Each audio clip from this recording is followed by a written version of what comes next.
I'm Connor Old, and this is Old Oscar Countdown. And here we are. We're at the big one. We're at the 2018 Oscars. I'm uploading this today. The Oscars are coming out tomorrow. I'm actually recording this today as well, the day that you're seeing this, hopefully, seeing my predictions. If you don't know, my name's Connor Old, and I've been doing Old Oscar Countdown, the series that essentially I've been doing. I did all last year, I've been doing all this year, where since October, I've been breaking down what I think was going to get nominated.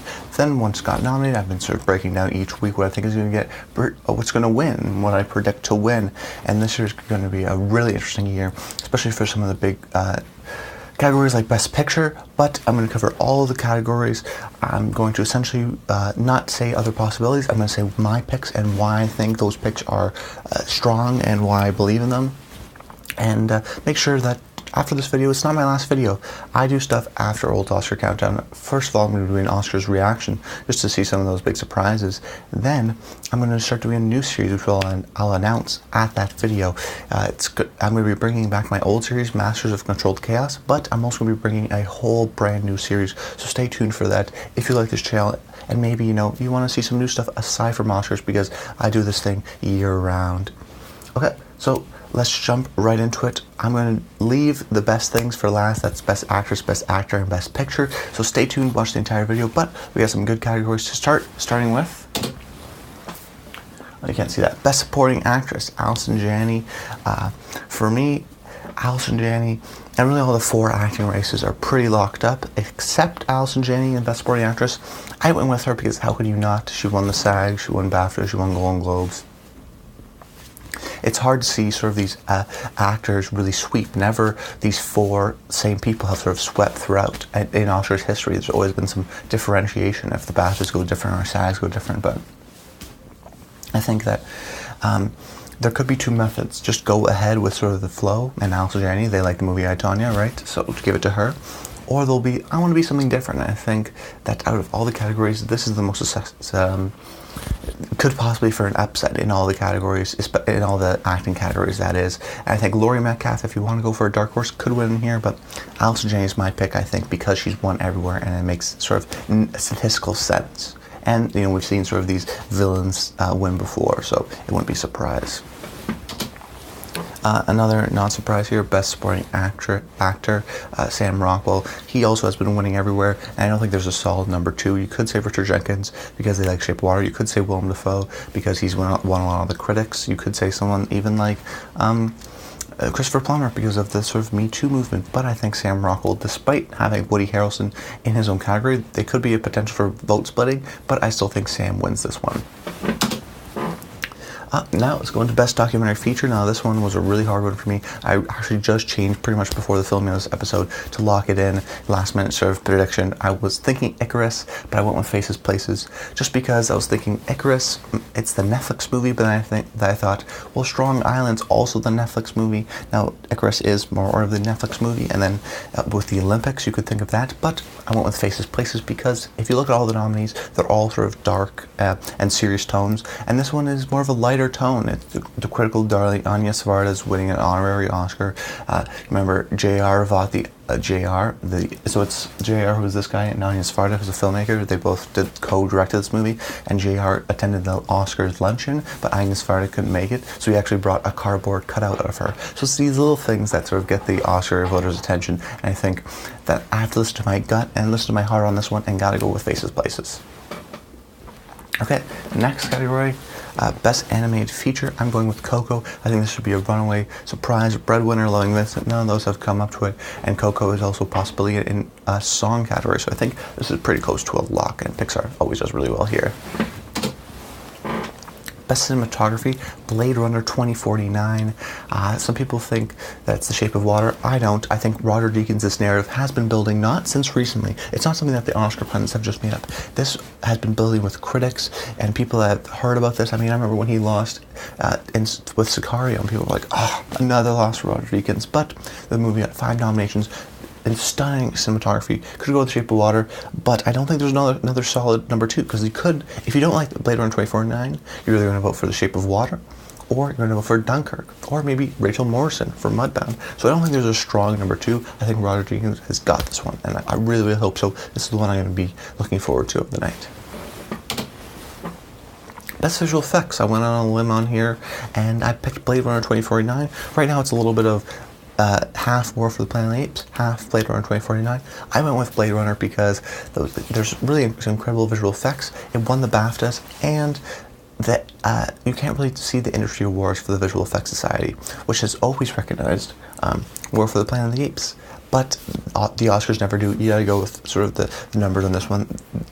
It's hard for a visual effects winner to have only one nominee, so Blade Runner 2049, similar to Interstellar, which beat out Dawn of the Planet of the Apes, the last Planet of the Apes movie. This one has 5 nominations, and I think it's going to win another Oscar. So I think visual effects has got it, but that's a toss-up.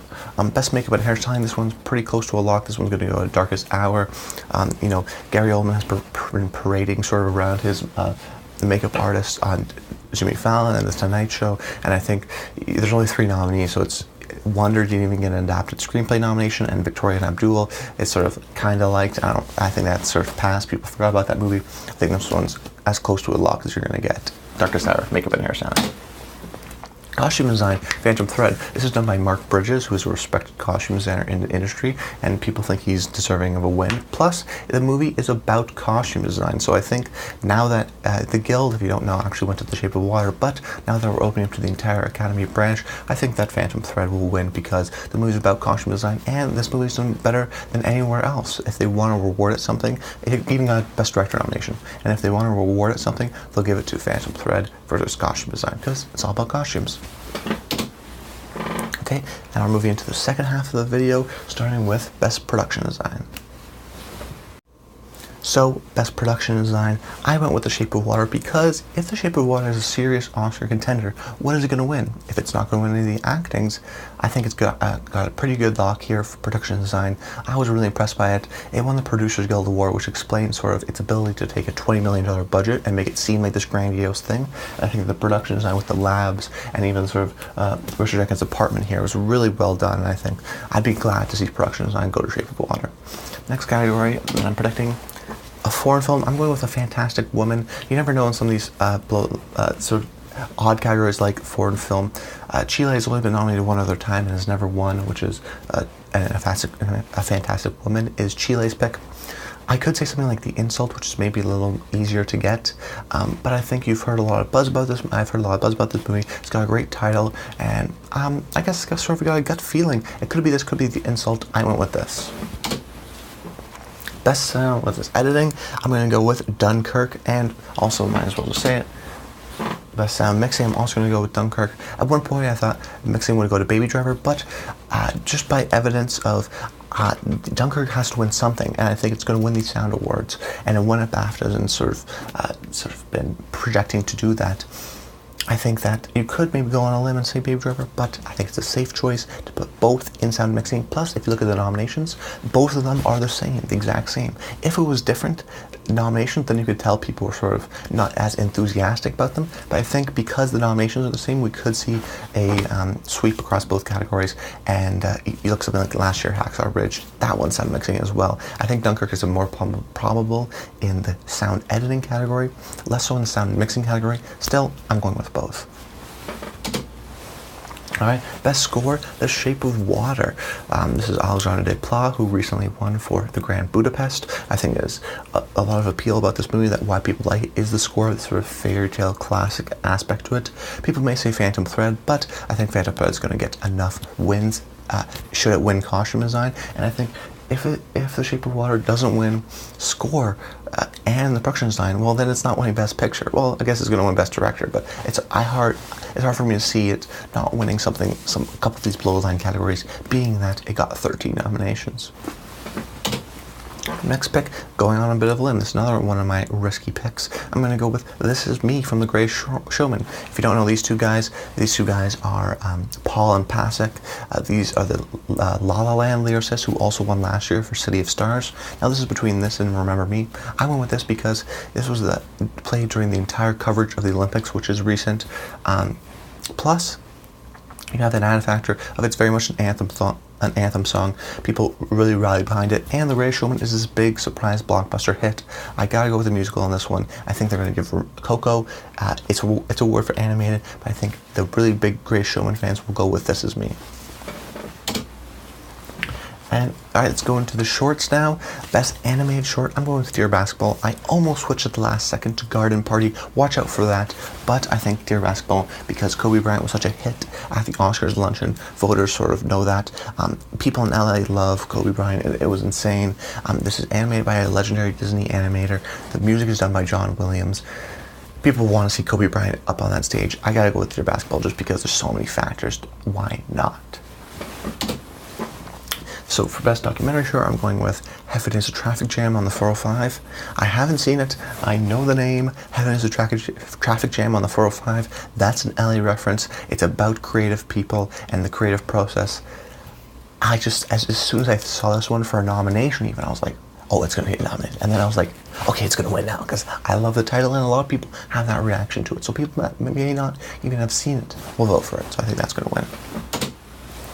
And then Best Live Action Short, DeKalb Elementary. At one point I thought The Silent Child, but after the recent events in Florida, the sort of tragic school shooting, I think a live action short about a school shooter, DeKalb Elementary is a serious topic, but a lot of these voters, you have to think about it, are watching these shorts recently after the events. It's not like they saw these 2 months ago, right? They've been seeing this because they got nominated. So I think they'll have an extra resonating factor. So I gotta go with DeKalb on that one. Another sort of big sort of out on the limb on this one, I'm going with Baby Driver for Best Film Editing. It won at the BAFTAs, which surprised me, and I was going to go Dunkirk, and I was pretty solid on Dunkirk because of the Ace Eddie Awards and how I, Tonya, beat out Baby Driver for Best Comedy. And Dunkirk won Best Film Drama, so why is Baby Driver going to win? But then I looked at some of the other years, you know, something like the Ace Eddie Awards gave it to Arrival and not Hacksaw Ridge. And then La La Land won for the musical side, and then Hacksaw Ridge won at BAFTAs. And I think for past recent years, you're looking at Hacksaw Ridge and Whiplash, and they nominated I, Tonya for editing. They didn't nominate sort of a safer pick like a Best Picture winner, like a Lady Bird or a Get Out. Those didn't get in. It's I, Tonya. It's Baby Driver. It's these weird sort of very noticeably heavily edited movies that slip in here. I think there's support for Baby Driver, and when I saw Baby Driver, I was like, wow, what an incredibly edited movie. I think a lot of people would recognize that because it almost has the most editing, it has the most flashy editing. Plus, if you're going to give Dunkirk the 2 Sound Awards, I think for a lot of people, that's enough. Alright, let's move into the big boys now, above the line. Best Original Screenplay, I went with Get Out. This is such a toss-up, a three-way race, even a 4-way race between Lady Bird, The Shape of Water, and then Get Out, and then 3 Billboards Outside Ebbing, Missouri. I'm really going against the numbers on this one because the numbers say 10 out of the last 11 Best Picture winners went to had a screenplay as well. So the only one that didn't have a screenplay winner was The Artist. So then you're like, oh geez. So if something is going to win Best Picture, if it's going to be The Shape of Water, if it's going to be 3 Billboards, it has to win screenplay, right? Not necessarily, because, well, I'll let you know maybe a little later, but I think Get Out is the most original of the screenplay, and right now, a little spoiler, it's my only nominee to win. So I think if they want to reward Jordan Peele, if they want to reward this movie, if it's an actual contender at Best Picture, they're going to want to give it Best Original Screenplay because it is the most original. We've seen things like this with Her and Eternal Sunshine of the Spotless Mind. That's won before. Because it's such an original idea, they're going to give it Original Screenplay. Best Adapted Screenplay, another thing that's pretty much close to a lock, Call Me By Your Name. This is done by James Ivory, who is a sort of a legendary filmmaker who's been nominated for directing before, but now at 90 years old, he's going to get nominated and win, I think, for Best Adapted Screenplay, unless a big surprise happens. Here we go. Best Director, Guillermo del Toro. This shouldn't be a surprise. If Christopher Nolan can't win at the BAFTAs, he can't win at all. Guillermo del Toro should win for The Shape of Water. Frances McDormand for Best Actress. I talked about this at the top of the show, the idea that these 4 categories are sweeping. I think this is probably the closest to a lock because what's the number 2? Is it Sally Hawkins? Maybe. Is it Saoirse Ronan? Maybe. But Frances McDormand for the love and passion of this movie, I think even the people that don't like this movie, they don't have problems with her character. They like her character. They like sort of the quippy dialogue that she does. I think she pulls an incredible, sort of campaign where she was almost too cool to campaign, and that really worked well for her. She won for Fargo, one of my favorite movies. I hope she wins for this one to get her 2nd Oscar. Best Actor, Gary Oldman for Darkest Hour.